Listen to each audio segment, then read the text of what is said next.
There's been talk recently of a Trainspotting sequel, maybe set 20 years later. Is that something that interests you? Yeah, well, I don't know whether any of you know the Likely Lads. Do you remember the Likely Lads? Classic. And do you remember the follow-up, Whatever Happened to the Likely Lads? That's genius, that television. Because it just basically took them 10 years later. And we've always had this idea that because the actors and the characters are kind of indelibly marked in people's minds, people remember those characters' names. They come up to you and say, I loved Begbie, and I loved Spud, and Sick Boy, and Renton. And that's like, normally when you make films, you can never remember the characters' names, you know?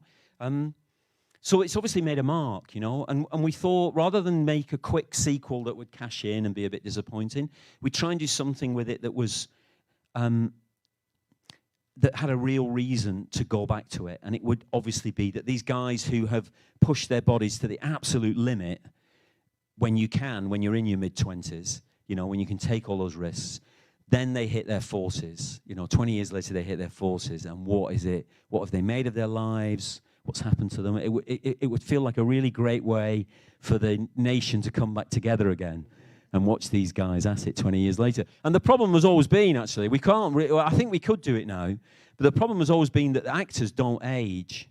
You know, they look after themselves. They pretend...